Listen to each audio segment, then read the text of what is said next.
ಇವತ್ತು ಅಧ್ಯಕ್ಷರೇ 4,10,000 ಕೋಟಿ ಗಾತ್ರದ ನಮ್ಮ ಬಜೆಟ್ ಅಧ್ಯಕ್ಷರೇ 3 ವರ್ಷದಲ್ಲಿ 2022-23ರಲ್ಲಿ 2.6 crore 2,60,000 ಕೋಟಿಯ ಬಜೆಟ್ ಇದ್ದಿದ್ದು ಇವತ್ತು 4,10,000 ಕೋಟಿಯ ಬಜೆಟ್ ಆಗಿದೆ.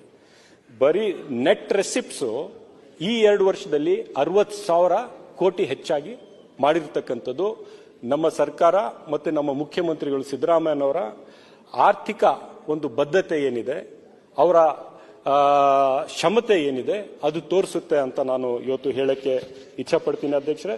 ಮತ್ತೆ ಇದು ಎಲ್ಲವನ್ನು ಮಾಡಿರ್ತಕ್ಕಂಥದ್ದು ಅಧ್ಯಕ್ಷರೇ, ಅದರ ಪರಿಣಾಮ ಏನಾಗಿದೆ ಅಂದ್ರೆ ಇವತ್ತು ಪರ್ ಕ್ಯಾಪಿಟಾ ಇನ್ಕಮ್ ಏನಿದೆ ನಮ್ಮ ರಾಜ್ಯ ಮತ್ತೆ ದೇಶದ ಪರಿಸ್ಥಿತಿಗೆ ಹೋಲಿಸಿದ್ರೆ ಇವತ್ತು ಪರ್ ಕ್ಯಾಪಿಟಾ ಇನ್ಕಮ್ 24-25 ಹೇಳ್ತಾ ಇದ್ದೀನಿ, 25-26 ಅಲ್ಲ, 3.8 lakh ಪರ್ ಕ್ಯಾಪಿಟಾ ಇನ್ಕಮ್ ನಮ್ಮ ರಾಜ್ಯದ್ದು. ನ್ಯಾಷನಲ್ ಆವರೇಜ್ ಏನಿದೆ ಅಧ್ಯಕ್ಷರೇ 2 ಲಕ್ಷ, ನಮ್ಮ ರಾಜ್ಯದ್ದು ಆಲ್ಮೋಸ್ಟ್ ದುಪ್ಪಟ್ಟು 3.8 lakh ಇದೆ ಪರ್ ಕ್ಯಾಪಿಟಾ ಇನ್ಕಮ್ ಅಧ್ಯಕ್ಷರೇ. ಇದು ನಮ್ಮ ರಾಜ್ಯದ ಒಂದು ಆರ್ಥಿಕ ಪರಿಸ್ಥಿತಿ ಮತ್ತೆ ನಮ್ಮ ಕಾರ್ಯಕ್ರಮಗಳ ಪರಿಣಾಮಗಳು ಏನು ಜನರ ಮೇಲೆ ಆಗ್ತಾ ಇದೆ ಅಂತ ಅದು ತೋರಿಸುತ್ತೆ ಅಧ್ಯಕ್ಷರೇ. ನಮ್ಮ ರಾಜ್ಯದ GSDP 2025-26 ಇವತ್ತಿನ ಪ್ರಸ್ತುತ ಬೆಲೆಗಳಲ್ಲಿ 30,40,103 ಕೋಟಿ, ಅಂದ್ರೆ ನಮ್ಮ ಗ್ರೋತ್ 7% ಆಗಿದೆ. ನೀವು ದೇಶದ GDP 6-6.5% ಅಲ್ಲಿ ಇದ್ರೆ ನಮ್ಮ GSDP 7% ಬಂದಿದೆ ಅಧ್ಯಕ್ಷರೇ. We are ahead then the country. ಇದೆಲ್ಲ ಅಧ್ಯಕ್ಷರೇ ಫಿಸಿಕಲ್ ರೆಸ್ಪಾನ್ಸಿಬಿಲಿಟೀಸ್ ಆಕ್ಟ್ ಒಳಗಡೆನೆ ಮಾಡಿರ್ತಕ್ಕಂಥದ್ದು ಬಹಳ ಸಂತೋಷದ ವಿಷಯ ಅಧ್ಯಕ್ಷರೇ. ಅದರ ಜೊತೆಗೆ ಅಧ್ಯಕ್ಷರೇ ನಾನು ಇಷ್ಟೇ ಇಲ್ಲ ಸರ್ ಅಧ್ಯಕ್ಷ, ನಾನು 5-6 ನಿಮಿಷನೇ ಆಗಿರೋದು, ದಯವಿಟ್ಟು ಪ್ಲೀಸ್ ನನಗೆ ಒಂದು 10 ನಿಮಿಷ ಕೊಡಿ ಅಧ್ಯಕ್ಷ, ನಾನು ತಿಳಿಸ್ತೀನಿ.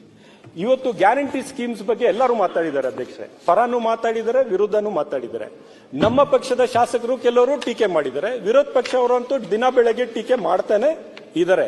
ಅವ್ರು ಕಾಪಿ ಹೊಡೆದು ಬೇರೆ ರಾಜ್ಯಗಳಲ್ಲಿ ಮಾಡಿರೋದು ನಾನು ಹೇಳಕ್ಕೆ ಹೋಗೋದಿಲ್ಲ. ಆದ್ರೆ ಯಾಕೆ ಇದು ಕೊಡಬೇಕಾಗಿತ್ತು ಅಂತ ಒಂದು ಜಸ್ಟಿಫಿಕೇಶನ್ ಬೇಕಲ್ಲ ಅಧ್ಯಕ್ಷರೇ.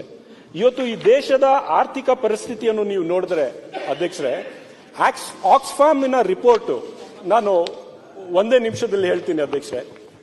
Richest 1% of India owns 40% of the countries total wealth. ಅದು 2021 ಆಕ್ಸ್ಫಾರ್ಮ್ ರಿಪೋರ್ಟ್ ನಾನು ಕೋಟ್ ಮಾಡ್ತಾ ಇದ್ದೇನೆ. More than 40% of wealth created in the country between 2012 and 21 went to just 1% of the population, while the bottom share of the population is just 3%. ಅಂದ್ರೆ top 10% ಗೆ 40% ಸಂಪತ್ತು ಹೋಗಿದೆ, ಕೆಳಗಡೆ ಇರ್ತಕ್ಕಂಥ ಪಾಪ್ಯುಲೇಷನ್ ಬರೀ 3% ಹೋಗಿದೆ ಅಂತ. ಸೊ ಅಧ್ಯಕ್ಷರೇ, ಇವತ್ತು ಯಾವ ಪರಿಸ್ಥಿತಿಗೆ ನಾವು ಬಂದಿದ್ದೀವಿ ಅಂದ್ರೆ, 2 ವೀಲರ್ ಅಲ್ಲಿ ಓಡಾಡ್ತಾ ಇದ್ದವರು ಕಾರು ಕೊಂಡ್ಕೋಬೇಕು ಅಂದ್ರೆ ಒಂದು ದೊಡ್ಡ ಕನಸಾಗಿ ಹೋಗಿರ್ತಕ್ಕಂಥ ಪರಿಸ್ಥಿತಿ ಇವತ್ತಿದೆ ಅಧ್ಯಕ್ಷರೇ. ಇವತ್ತಿನ ಎಕನಾಮಿಕ್ ಸರ್ವೆ ರಿಪೋರ್ಟ್ ಏನ್ ಹೇಳುತ್ತೆ ಅಂದ್ರೆ 100 ಕೋಟಿ ಭಾರತೀಯರಿಗೆ ಎಕ್ಸ್ಟ್ರಾ ಇನ್ಕಮ್ ಇಲ್ಲ, ಆದಾಯ ಇಲ್ಲ ಖರ್ಚು ಮಾಡೋದಕ್ಕೆ.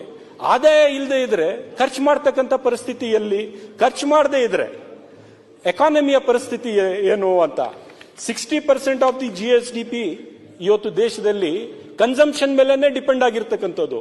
ಸೊ ಕನ್ಸಂಪ್ಷನ್ ಮೇಲೆ ಡಿಪೆಂಡ್ ಆಗಿರ್ತಕ್ಕಂಥ GDP ಇದೆಯಲ್ಲ ಅಧ್ಯಕ್ಷರೇ, ಅದೂ ಕನ್ಸಂಪ್ಷನ್ ಆಗ್ತಾ ಇರೋದು ಟಾಪ್ 10% ಪಾಪ್ಯುಲೇಷನ್ ಅಲ್ಲಿ ಮಾತ್ರ. Bottom 90% of the population is unable to afford anything, they don't have an extra income. ಈ ಪರಿಸ್ಥಿತಿಯಲ್ಲಿ ದೇಶ ಇವತ್ತು ಯಾವ ಆರ್ಥಿಕ ಪರಿಸ್ಥಿತಿಯಲ್ಲಿ ಇದೆ ಅಂದ್ರೆ ಅಧ್ಯಕ್ಷರೇ, household savings are at 50-year low. 50 ವರ್ಷದಲ್ಲಿ ಹೌಸ್ ಹೋಲ್ಡ್ ಸೇವಿಂಗ್ಸ್, ಪ್ರತಿ ಮನೆಯಲ್ಲಿ ಏನು ಸ್ವಲ್ಪ ಸೇವಿಂಗ್ ಮಾಡಿ ಹಣ ಉಳಿಸಿರ್ತಾರೆ, ಅದು 50 ವರ್ಷಗಳಲ್ಲಿ ಇದೇ ಬಾರಿ ಕಡಿಮೆ ಆಗಿರ್ತಕ್ಕಂಥದ್ದು. ಇನ್ಕಮ್ ಇನ್ಇಕ್ವಾಲಿಟಿ, ಆದಾಯದ ತಾರತಮ್ಯ 100 ವರ್ಷದಲ್ಲಿ ಹೈ ಆಗಿದೆ ಅಧ್ಯಕ್ಷರೇ. Income inequality is 100 years high. ಅಸಮಾನತೆ ಅಷ್ಟಿರ್ತಕ್ಕಂಥದ್ದು ಇನ್ಕಮ್ ಅಲ್ಲಿ. ಸನ್ಮಾನ್ಯ ಅಧ್ಯಕ್ಷರೇ, ಇವತ್ತು ವಿಕಸಿತ್ ಭಾರತ್ ಅಂತ ನಾವು ಸ್ಲೋಗನ್ ಕೊಡಬಹುದು, ಬೇರೆ ಬೇರೆ ಸ್ಲೋಗನ್ಸ್ ಕೊಡಬಹುದು. ಆದ್ರೆ ವಾಸ್ತವ ಸ್ಥಿತಿ ಜನರದು 100 ಕೋಟಿ ಜನರು ಈ ದೇಶದಲ್ಲಿ ಎಕ್ಸ್ಟ್ರಾ ಆದಾಯ ಇಲ್ಲ, ಅವ್ರಿಗೆ ಕೊಂಡ್ಕೊಳ್ಳೋಕೆ ಏನು ಆಗೋದಿಲ್ಲ ಅಂತ ಹೇಳಿದ್ರೆ ಅಧ್ಯಕ್ಷರೇ, ಆರ್ಥಿಕ ಪರಿಸ್ಥಿತಿ ಏನಿದೆ ಅಂತ. ಎಕನಾಮಿಕ್ ಸರ್ವೆ 2024-25 ನಾನು ಹೇಳ್ತಾ ಇದ್ದೀನಿ ಅಧ್ಯಕ್ಷರೇ. Average real monthly wages of 2023-24 were lower than the wages in 2017-18. ಅಂದ್ರೆ 2017-18ಗಿಂತ ರಿಯಲ್ ವೇಜಸ್ ಕಡಿಮೆ ಇದೆ. ಜೆಂಟ್ಸ್ ಅಲ್ಲಿ ಕಡಿಮೆ ಆಗಿದೆ, ಲೇಡೀಸ್ ಅಲ್ಲೂ ಕಡಿಮೆ ಆಗಿದೆ. ನಾನು ಎಲ್ಲ ಓದಕ್ಕೆ ಹೋಗ್ತಾ ಇಲ್ಲ ಅಧ್ಯಕ್ಷರೇ. ಇವತ್ತು ಯಾವ ಪರಿಸ್ಥಿತಿಯಲ್ಲಿ ದೇಶದ GDP ಇದೆ ಅಧ್ಯಕ್ಷರೇ, 140 ಕೋಟಿ ಜನಸಂಖ್ಯೆಗೆ 4 ಟ್ರಿಲಿಯನ್ ಎಕಾನಮಿ ಇರ್ತಕ್ಕಂಥದ್ದು. ನೀವು GDP ಆತರ ಕ್ಯಾಲ್ಕುಲೇಟ್ ಮಾಡಿದ್ರೆ $2,800 ಬರುತ್ತೆ ಅಧ್ಯಕ್ಷರೇ. ಬಹಳ ಖುಷಿ ಆಗ್ಬೋದು. ಆದ್ರೆ ಇಬ್ರು ಅದಾನಿಯವ್ರಿಗೆ ಅಂಬಾನಿಯವ್ರಿಗೆ ನೀವು ತೆಗೆದಾಕಿದ್ರೆ $2,700 ಬರುತ್ತೆ GDP. ಇನ್ನೂ 1% ಜನ ಟಾಪ್ ವೆಲ್ತಿ ಪೀಪಲ್ ಅವ್ರಿಗೆ ತೆಗೆದಾದ್ರೆ ನೀವು ಇರ್ತಕ್ಕಂಥದ್ದು $1,730 GDP. ಇನ್ನು 5% ಕ್ರೀಮ್ ಆಫ್ ದಿ ಸೊಸೈಟಿ ಯಾರು ಹಣವಂತರಿದ್ದಾರೆ ಅವ್ರಿಗೆ ತೆಗೆದ್ರೆ 95% ಪಾಪ್ಯುಲೇಷನ್ಗೆ GDP ಇರೋದು $1,130.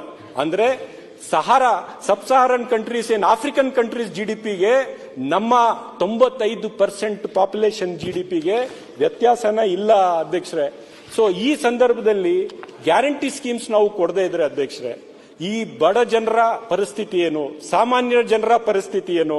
ನೀವು ನಾಗೇಶ್ ಕುಮಾರ್ ಅಂತ member external in RBI, he quotes, if you put 1,000 crores in the hands of the rich and 1,000 crores in the hands of the poor, the money in the hands of the poor will have higher multiplier impact on consumption ಅಂತ ಹೇಳ್ತಾರೆ ಅಧ್ಯಕ್ಷರೇ. ನಾನು ಯಾಕೆ ಇದು ಹೇಳ್ತಾ ಇದ್ದೀನಿ ಅಧ್ಯಕ್ಷರೇ, guarantee schemes ಅನ್ನು ಟೀಕೆ ಮಾಡೋದು, ಸಮರ್ಥನೆ ಮಾಡತಕ್ಕಂಥದ್ದು ಎಲ್ಲ ಸರಿ, ಬಟ್ ಜಸ್ಟಿಫಿಕೇಶನ್ ಬೇಕಲ್ಲ.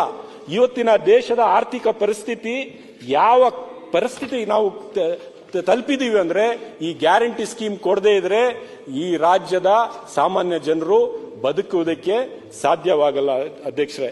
ಅದರ ಜೊತೆಗೆ ಅಧ್ಯಕ್ಷರೇ, ನಾನು ಇಷ್ಟೇ ಹೇಳ್ತೀನಿ, ಅವತ್ತು 7ನೇ ತಾರೀಕಿಗೆ ಬಜೆಟ್ ಮಂಡನೆ ಆಯಿತು. ಬಜೆಟ್ ಮಂಡನೆ ಆದ ತಕ್ಷಣ ಬಹಳಷ್ಟು ಜನ ಬಜೆಟಿನ ಪರವಾಗಿ ಮಾತನಾಡಿದ್ರು, ನಮ್ಮ ವಿರೋಧ ಪಕ್ಷದ ಸ್ನೇಹಿತರು ಬಜೆಟಿನ ವಿರೋಧವಾಗಿ ಮಾತಾಡಿದ್ರು. ಆದ್ರೆ ನನಗೆ ನೋವು ಏನಾಯ್ತು ಅಧ್ಯಕ್ಷರೇ, ನಮ್ಮ ವಿರೋಧ ಪಕ್ಷದ ಎಲ್ಲ ನಮ್ಮ ಸ್ನೇಹಿತರು ಮಾಧ್ಯಮದಲ್ಲಿ ಏನ್ ಹೋಗಿ ಹೇಳಿದ್ರು, ಇದು ಮುಸ್ಲಿಂ ಬಜೆಟ್ ಅಂತ ಹೇಳಿದ್ರು. ಮುಸಲ್ಮಾನರಿಗೆ ಹೋಲಿಸೋದಕ್ಕೆ ತುಷ್ಟೀಕರಣಕ್ಕೆ ಬಜೆಟ್ ಮಾಡಿದ್ದಾರೆ ಅಂತ ಹೇಳಿದ್ರು. ಯಾರೋ ಮುಸ್ಲಿಂ ಲೀಗ್ ಬಜೆಟ್ ಅಂತ ಹೇಳಿದ್ರು, ಹಲಾಲ್ ಬಜೆಟ್ ಅಂತ ಹೇಳಿದ್ರು. ನಾನು ಇಷ್ಟೇ ಕೇಳಕ್ಕೆ ಇಚ್ಛೆ ಪಡ್ತೀನಿ ಅಧ್ಯಕ್ಷರೇ, 16% ಈ ರಾಜ್ಯದ ಜನಸಂಖ್ಯೆ ಅಲ್ಪಸಂಖ್ಯಾತರು, ಮುಸಲ್ಮಾನರು ಇದರಲ್ಲಿ ಹೆಚ್ಚಾಗಿ ಇದ್ದಾರೆ. ನಾವು ಈ ದೇಶದ ನಾಗರಿಕರಲ್ವಾ? ಮುಸಲ್ಮಾನರು ಈ ದೇಶ ಸಮಾಜದ ಭಾಗ ಅಲ್ವಾ? ನಾವು ನ್ಯಾಯಬದ್ಧವಾಗಿ ತೆರಿಗೆ ಕಟ್ತಾ ಇಲ್ವಾ ಅಧ್ಯಕ್ಷರೇ? ಈ ಬೊಕ್ಕಸಲ್ಲಿ ನಮ್ಮ ಅಧಿಕಾರ ಇಲ್ವಾ? ನಮ್ಮ ತೆರಿಗೆ ಹೋಗ್ತಾ ಇಲ್ವಾ? ಅಂದ್ರೆ ಇಲ್ಲ ಅಂದ್ರೆ ನಮ್ಗೆ ಡಿಕ್ಲೇರ್ ಮಾಡಿ.